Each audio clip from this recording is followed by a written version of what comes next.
Erokamano dwe winjo pachi ariyo adek auchiel nono kaka inyalo yudowa. Obila ariyo ma itudo gi tim mar goyo gi risasi kendo hinyo jago moro e chuny boma ma Nairobi e ng'anyo manyoro ochungi e tich. Ripot yango ni obila go manyingi Masinde Baraza kod Duncan Kiprono emanyo picha omako kachielo jago moro manyingi Boniface Mwangi gi Magena. Jafombo maro Armstrong Osutwa ni kod ler mar wachni. Ng'anyo mane ochakore okinyi ma tich ariyo ne olokore lawruok gi ywaruok e kind obila gi rawere mamoko kuomgi ne nenore ka yako mwandu e kuonde ohala.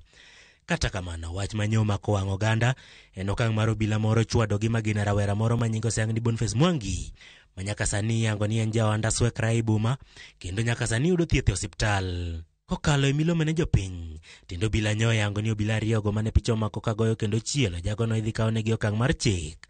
Gikone koro yangore ni obilago manyingi Masinde Barasa kod Duncan Kiprono ochungi e tich ka nonro dhi nyime e wi tim ma itudo gigono.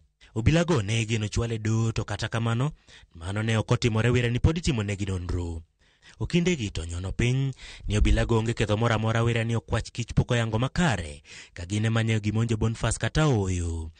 Giwacho ni Magina manyoti e kinde ng'anyono gin mag raba kendo ok maching kata live bullets, kendo ni obila duto mane gayo ng'anyono nigi Magina mag raba. But all police officers who were guarding the demonstrators, they had shotguns and rubber bullets. So if there were any shots that were fired, then those were from the rubber bullets, not the live bullets. Okindego ogolo kwayo ne okwach kich mondo tim nonro mochwiny mar ng'eyo ka en adieri ni achijego mano chielo Boniface gi Magina, kendo yango ka dipo ni obilago ne tem mana geng'ore kaluwore gi jong'anyo mane omonjogi, mano mane chuno ni nyaka giti gi Magina. Our clients are innocent, they were not involved in any way, and we will be able to prove that in a court of law. We must investigate the identity of these people, so that even as they are being arraigned before the courts, we must ensure that these are the correct accused people, or rather the persons of interest, because the identity in itself is what we are challenging. Armstrong Osutwa, Ramogi TV.